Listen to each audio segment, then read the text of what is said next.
Good morning friends, welcome back to my channel Shri world.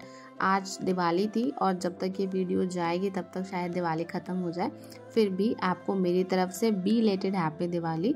और अभी बज रहे थे 4:45 और अभी मैं अपना फर्स्ट स्टडी स्लॉट शुरू करने जा रही हूँ।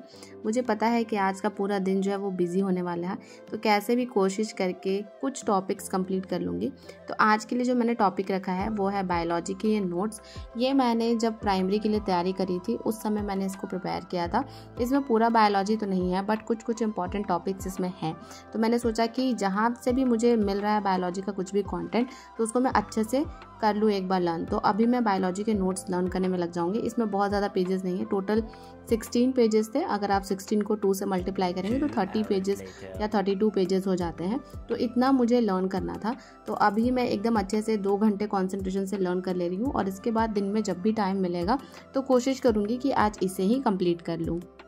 जब त्यौहार का मौसम होता है ना तो मुझे पता है क्या लगता है, मुझे लगता है कि आज तो बहुत ज़्यादा एंजॉय करूँगी, पढ़ाई नहीं करूँगी। लेकिन ये जो एग्ज़ाम है ना, इस वजह से मुझे मतलब पढ़ना पड़ रहा है। और मुझे पता है कि बहुत सारे स्टूडेंट्स पढ़ भी रहे होंगे, क्योंकि पता है कल जब मैं यूट्यूब ऐसे खोल रही थी तो देख रही थी कि अगर कुछ पढ़ाया गया है MCQs वगैरह वो देख लेती हूँ तो उसमें बहुत सारे बच्चे लाइव आकर देख रहे थे। तो मुझे लग रहा था कि नहीं यार, बहुत सारे बच्चे पढ़ रहे हैं तो हमें भी पढ़ना पड़ेगा, ऐसे हम इग्नोर नहीं कर सकते हैं। लेकिन फिर भी मैं बहुत ज़्यादा तो नहीं पढ़ पाई, मैक्सिमम कोशिश करी, क्योंकि आपको तो पता ही है कि मैं एक हाउसवाइफ हूँ, डॉटर इन लॉ हूँ, तो बहुत सारा काम मुझे करना ही पड़ेगा। तो फाइनली मैंने फर्स्ट स्टडी स्लॉट कंप्लीट कर लिया है और अभी जाऊँगी किचन में खाना बनाने के लिए। तो किचन में ना आज मैं सबसे पहले चाय बनाऊँगी सबके लिए, क्योंकि मुझे पता है कि खाना बनाते बनाते थोड़ा लेट हो जाएगा, तो इसलिए पहले सबके लिए चाय बना दे रही हूँ। और उसके बाद मैं बनाने वाली हूँ छोले और उसके साथ पुआ। ये है एकदम बिहारी पुआ जो मैं बनाने वाली हूँ, खाने में बहुत टेस्टी लगता है। पता नहीं आप में से मतलब कितने लोग जानते होंगे इस डिश के बारे में, बट ये लगता बहुत ज़्यादा टेस्टी है। और आपको पता है मैं पुआ बनाने में बहुत ही ज़्यादा एक्सपर्ट हूँ, क्योंकि जब भी मैं अपने मायके में कोई भी फेस्टिवल मनाती थी तो मम्मी पुआ ज़रूर बनवाती थी, क्योंकि मम्मी कहती थी ना कि हर फेस्टिवल में कम से कम 5-6 ही बनाओ बट बनाना तो पड़ेगा। और मम्मी का फेवरेट था। तो मेरे घर में क्या होता था ना कि पहले हम सोचते थे कि हम 5-6 ही बनाएंगे, लेकिन फिर धीरे धीरे 10 पे होता था और फिर एंड में जाके ना 1 kg मैदा का हम पुआ बना देते थे। तो ये मेरी कैपेबिलिटी है कि चलिए मैं ना मतलब छानने वाला काम बहुत अच्छे से कर सकती हूँ। अब आप में से बहुत लोग छानना का मतलब नहीं समझ रहे होंगे। तो छानना मतलब तलना होता है, और ये जो रीजनल लैंग्वेज है बिहार का उसमें हम लोग छानना बोलते हैं। तो मैं ना कितने भी देर छान सकती हूँ, कोई भी चीज़ आप मुझसे करवा सकते हैं। जैसे जब मैं अपनी दीदी के घर भी जाती थी छठ में, तो वहाँ पे ठेकुआ में मतलब ऑलमोस्ट 2 से 3 घंटे बैठ कर तल देती थी। तो इसमें मेरा थोड़ा सा एक्सपीरियंस ज़्यादा है। मतलब एक्सपीरियंस ज़्यादा क्या है, मतलब मैं बोर नहीं होती हूँ। बहुत लोग तेल का काम करके बोर हो जाते हैं बट मैं नहीं होती हूँ। मुझे लगता है ठीक है चलो कर लेते हैं, ऐसी आदत है मेरी। तो अभी मैं छोले बनाने में लग गई हूँ। और छोला जो है ना, मुझे लगता है कि बहुत लोग मैंने बहुत बार नोटिस किया है, बहुत लोग बर्थडे होगा तो भी छोला पूड़ी बना देंगे, कोई फेस्टिवल होगा तो भी छोला पूड़ी। मतलब छोले ऐसी चीज़ है ना कि हर फेस्टिवल में या फिर कोई भी मौके पे लोग बना देते हैं, क्योंकि ये ईजी होता है बनाना। घर में कोई भी फेस्टिवल होता है ना तो जो लड़कियां होती हैं उनकी जिम्मेदारी बढ़ जाती है मतलब। और मेरे साथ आपको पता है क्या होता है कि अगर मैं खाना बना रही हूँ तो मुझे लगता है कि कोई मुझे रोके टोके ना, कोई मुझे ये ना कहे इसको ऐसे करो इसको वैसे करो, तो मुझे बहुत ज़्यादा इरिटेशन होती है। मुझे लगता है कि मतलब मेरा स्टाइल थोड़ा अलग है, मैं जैसे बना रही हूँ मुझे वैसे ही बनाने दो। तो पता नहीं आप लोगों के साथ भी बहुत ऐसा होता होगा। ऐसा नहीं है कि मुझे बनाने नहीं आता है, मुझे बनाने बहुत अच्छा आता है। लेकिन कभी कभी होता है ना कि मतलब सामने वाला आप पे ट्रस्ट नहीं दिखाता है कि पता नहीं ये अच्छा बनाएगी या नहीं। तो स्टार्टिंग में जब मेरी शादी हुई थी तो मम्मी मुझे बहुत कहती थी कि ऐसे नहीं ऐसे करो, उनको लगता था कि मुझे आता ही नहीं है। लेकिन अब जब उन्होंने मेरे हाथ का स्वाद चख लिया है तो मुझे छोड़ देती है, बोलती है ये तो कैसे भी बना देगी तो अच्छा ही बनाएगी। तो ये अब कॉन्फिडेंस हो गया उनको मेरे ऊपर। और अगर मेरे हस्बैंड किचन में आ गए तब तो वो आपको बनाने ही नहीं देंगे। वो इतना ज़्यादा राय देंगे ना अपने कि मैं उनकी राय से परेशान हो जाती हूँ। मैं उनको बोलती हूँ कि आपको ट्रस्ट है ना कि मैं अच्छा बनाऊँगी, तो बोलेंगे हाँ। तो फिर मैं बोलती हूँ फिर इतना सजेशन क्यों दे रहे हो, मत दो बाबा। तो कभी कभी जब वो कुछ अच्छा डिश बनाते हैं ना तो मैं उनकी कॉपी करती हूँ और मैं भी ना उनको वैसे राय देने लग जाती हूँ कि ऐसे नहीं ऐसे कीजिए, ऐसे नहीं ऐसे कीजिए। तो फिर तब उनको समझ में आता है कि कितनी इरिटेशन होती है। तो छोले मैंने चढ़ा दिए थे, अभी वो बन रहे हैं और इधर मैं ना पुआ का बैटर रेडी कर रही थी। और पुआ का बैटर रेडी करना बहुत इजी होता है। मैं आपको एक अंदाज़ा बता देती हूँ कि अगर आप 1 kg मतलब मैदा यूज़ कर रहे हैं तो उसमें आपको हाफ़ क्वांटिटी में सूजी डालना है, मतलब कि 500 ग्राम सूजी डालना है। तो मैंने तो यहाँ पर यूज़ किया था 3 पाव मैदा, तो उसमें मैंने उसका हाफ़ क्वांटिटी में सूजी डाल दिया है। और उसके बाद चीनी ना आप अपने स्वाद के अनुसार डालिए, मतलब बहुत लोग बहुत मीठा खाना पसंद करते हैं, बहुत लोग कम खाना पसंद करते हैं। आप बैटर को थोड़ा सा टेस्ट करके देख लीजिए, अगर आपको चीनी कम लग रहा है तो ज़्यादा डाल दीजिए थोड़ा, और हल्का हल्का करके ही चीनी मिलाइएगा। तो देखिए मैं इसे हाथ से बहुत अच्छे से मिलाती हूँ, ये बहुत ज़्यादा ज़रूरी स्टेप है, क्योंकि अगर आप हाथ से अच्छे से मिलाएंगे नहीं ना तो फिर वो आपका उतना अच्छा पुआ फूल के रेडी नहीं होगा। तो हम तो घर पर भी हाथ से ही मिलाते थे, तो हाथ से ही मैं उसको मिला रही थी। और मिलाने के बाद फिर ना मैंने उसको ढक के छोड़ दिया है, लगभग आप आधे घंटे के लिए छोड़ दीजिए। आधे घंटे में सब ना एक अच्छे से सेट हो जाता है, मतलब मैदा, चीनी, सूजी सब एकदम अच्छे से सेट हो जाएगा। और इधर अब मैं छोले जो है कुकर में डाल दूंगी। और बहुत लोग कहते हैं कि एक ही बार कुकर में बनाओ, तो देखिए मतलब मेरा कुकर ना बहुत बड़ा नहीं है, और दूसरी बात है कि उसमें ना मैं अच्छे से मसाले को फ्राई नहीं कर पाती हूँ।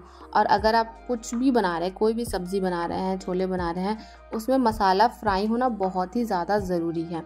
चाहे आपका मसाला कम हो या ज़्यादा हो, अगर वो अच्छे से फ्राई नहीं होगा ना तो वो टेस्टी लगेगा ही नहीं।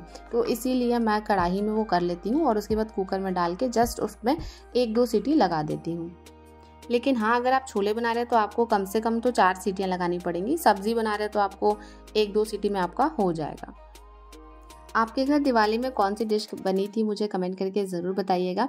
और अगर कोई स्पेशल डिश बनती है तो उसके बारे में बताइएगा, क्योंकि देखिए इंडिया बहुत बड़ा है और यहाँ पर फूड वेराइटीज़ बहुत है, हर स्टेट में कुछ अलग अलग ही बनता होगा। तो मुझे जानना है सब कुछ कि अगर आप दूसरे स्टेट से हैं तो दिवाली में आपके स्टेट में कौन सा डिश बहुत ज़्यादा फेमस है, आप कमेंट करके ज़रूर बताइएगा।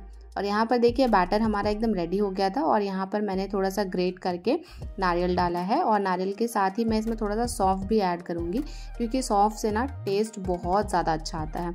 आप ज़रूर सौंफ ऐड कीजिए, और सौंफ को थोड़ा सा ऐसे क्रश कर दीजिएगा हाथों से, तो उससे क्या होता है ना कि वो थोड़ा महीन हो जाता है।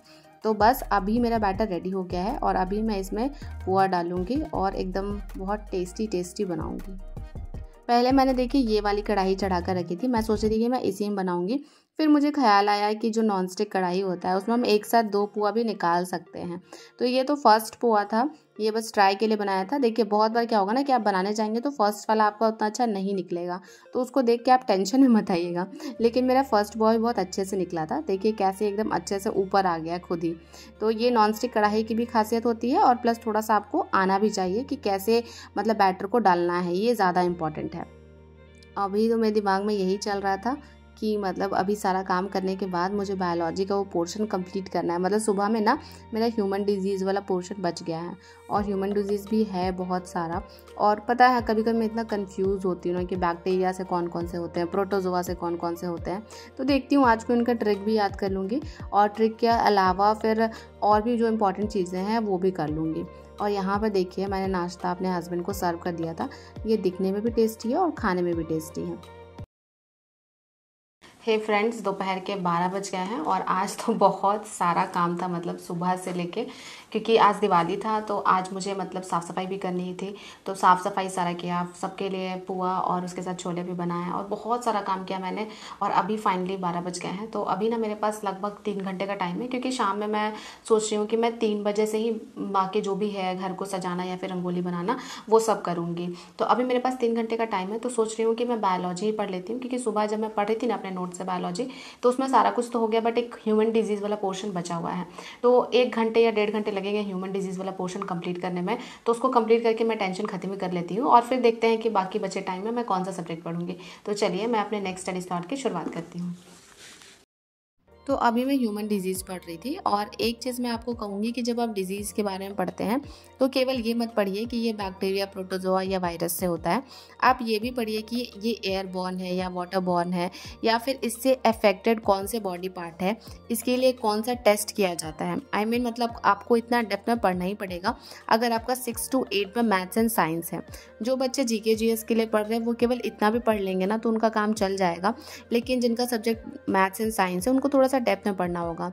तो आपको ये चीज़ पढ़ना होगा, या फिर उससे रिलेटेड पढ़िए कि जैसे भारत है तो भारत में कितने % लोग जो है वो पोलियो से अफेक्टेड हैं, या फिर कोई कंट्री है फर्स्ट ऐसी कौन सी कंट्री है जो कि पोलियो से मुक्त घोषित किया गया। तो ये सारी चीज़ें भी थोड़ी सी आपको डेप्थ में पढ़नी पड़ेंगी। अभी तो मैंने ये रेड वाली कुर्ती पहनी थी क्योंकि मैंने सोचा दिवाली है तो चलो कुछ इसी तरह का कलर पहन लेते हैं। लेकिन आपको पता है मतलब ये ना अनारकली कुर्ती है, और इसको जब तक आप कुछ काम नहीं कर रहे हैं तब तक पहनेंगे तो ज़्यादा आपके लिए अच्छा रहेगा। लेकिन जब मैं काम करने लगे ना तो इसमें मुझे थोड़ा सा अनकंफर्टेबल फील हो रहा था, तो बाद में मैंने ये कुर्ती मतलब चेंज कर ली। मैंने सोचा कि नहीं, मुझे कुछ ऐसा पहनना पड़ेगा जिसमें मैं कंफर्टेबल रहूं और काम जिससे थोड़ा जल्दी हो सके। तो फाइनली मैंने अपना सेकेंड स्टडी स्लॉट भी कंप्लीट कर लिया है और अब मैं कुछ नहीं पढ़ूंगी। अभी मैं नीचे आ गई थी और यहाँ पर दियों में बत्ती करके रख रही थी। ये थोड़ा सा लेट का टाइम है, मतलब तुरंत मैं नीचे नहीं आई थी। थोड़ा सा तो घर पे भी बात करना ज़रूरी था, मतलब मम्मी से, दीदी से, सबको हैप्पी दिवाली विश कर रही थी। और मम्मी कह रही थी कि तुम होती तो ज़्यादा मज़ा आता। वो तो है, पेरेंट्स आपको मिस करेंगे, लेकिन क्या ही कर सकते हैं अब इसका। और यहाँ पर हम बात कर रहे थे, एक आंटी उधर रहती है, उनसे हम अक्सर बात करते हैं। मतलब ये हमारा घर पहले एक ही था, लेकिन जब दादा लोग अलग अलग रहने लग गए तो बीच से मतलब इसमें दीवार खड़ा कर दिया गया। तो लेकिन अभी भी ये छोटा सा जगह है जहाँ से हम लोग एक दूसरे को देख के बात कर लेते हैं। तो आंटी बता रही थी कि उनका मतलब दिवाली में हम लोग ना स्पेशल मिठाई बनाते हैं, उसको शक्करपाला बोलते हैं। तो बता रही थी कि आप मेरा शक्करपाला बहुत अच्छा बना है, और मेरे से पूछ रही थी कि खाइएगा। तो हम बोले कि मेरे घर में भी तो बना हुआ है आंटी, छोड़ दीजिए, मत भेजिए। और इसके बाद फिर मैं और मम्मी नीचे आ गए थे, मतलब पूजा की तैयारी करने के लिए। और पूजा वगैरह करने के बाद फिर हम यहाँ पर रंगोली बना रहे थे, और इसको कहते हैं जुगाड़ वाला रंगोली। मैं आपको बता रही हूँ, जहाँ पे हम रहते हैं ना वहाँ पे रंगोली पाउडर मिलता नहीं है, और फिर अबीर से हम बनाने की कोशिश कर रहे थे, बट उतना अच्छा हो नहीं रहा था। फिर मेरे हस्बैंड कह रहे थे कि अबीर को मतलब नमक में या चावल के आटे में मिला के बनाते हैं। तो देखिए मुझे उतना आता नहीं है ये सब, रंगोली बनाना, मेहंदी लगाना। तो मैंने इन्हीं को कहा कि आप ही कुछ अपना आइडिया लगाइए। तो फिर लास्ट ईयर जो हमने बनाया था ना छोटा सा एकदम रंगोली, उसको अभी हम थोड़ा सा बड़ा करके बना दे रहे हैं बस। पर फिर भी ये देखने में बहुत सुंदर लग रहा था। मतलब आप कुछ भी बनाइए, अगर आप दिल से बनाएंगे ना तो वो अच्छा ही बनेगा। तो सिंपल है लेकिन बहुत अच्छा लग रहा था देख के। और यहाँ पर मैं और मम्मी जी थे, और इसके बाद ना अभी हम लोग चले जाएंगे छत पे पटाखे फोड़ने के लिए और थोड़ा सा एंजॉय करने के लिए, फ़ोटो क्लिक कराने के लिए। और ये है मेरा गांव जो कि कुछ ऐसा दिखता है, और ये है मेरे घर का सबसे ऊपर वाला फ्लोर। इसको ऊपर वाले फ्लोर को मतलब ये मेरे हस्बैंड का आइडिया था कि स्टार लगाकर हम लोग ऐसे सजाते हैं इसको। और इधर है पूरे गांव का, देखिए कैसा पूरा गांव एकदम झिलमिल कर रहा है।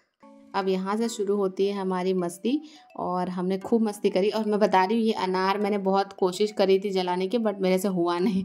लास्ट में इसको भी मेरे देवर ने ही फोड़ा। मैं ना बहुत ज़्यादा डरती हूँ ये सब करने से। मैं केवल एक ही चीज़ जलाती हूँ जो कि है छुरछुरिया, जिसको फुलझड़ी ही बोलते हैं, बस। उससे ज़्यादा मेरे में हिम्मत नहीं है कि मैं पटाखे फोड़ लूँ या कुछ भी। मतलब मैं कंफर्टेबल नहीं हूँ वो सब जलाने में। इसके बाद हम सभी फैमिली मेम्बर्स मिलकर छुरछुरी जला रहे थे, तो उसका भी हमने एक वीडियो रिकॉर्ड किया है, और बहुत मज़ा आया। हम सब ने खूब एंजॉय किया। आपने कैसे दिवाली एंजॉय किया मुझे कमेंट करके ज़रूर बताइएगा। मैं जानती हूँ कि बहुत सारे लोग एग्ज़ाम की तैयारी कर रहे होंगे, लेकिन थोड़े से फैमिली मोमेंट भी बहुत इंपॉर्टेंट होते हैं, तो आप थोड़ा सा बैलेंस बना के चलिए। तो मैंने तो वही किया, 4 घंटे की पढ़ाई कर ली और एंजॉय भी कर लिया। और यहाँ पर हम लोग ना लैम्प जला रहे थे, और शुरू में तो लग रहा था कि ये ऊपर जाएगा ही नहीं, तो बहुत देर हमें होल्ड करके रखना पड़ा। और पता है मेरे हाथ भी दर्द देने लगे उतने में ही, लेकिन फिर ना ये ऊपर गया, और ऊपर जाने के बाद बहुत दूर तक गया। बहुत मज़ा आया। और ये लैम्प मैं अपनी लाइफ में दूसरी बार, हाँ एक बार मैंने छठ पूजा में जलाया है, और अब मैं जला रही हूँ दिवाली में। तो बस केवल 2 ही बार ये लैम्प मैंने जलाया है। तो बस आज की वीडियो को मैं यहीं पर ख़त्म करती हूँ। इसके बाद मैं आपसे कुछ अपनी फैमिली फ़ोटोज़ शेयर करूँगी। आप मुझे बताइएगा कि हम सब कैसे लग रहे थे। मिलते हैं नेक्स्ट व्लॉग में, तब तक के लिए अपना ध्यान रखिएगा। Bye bye and take care.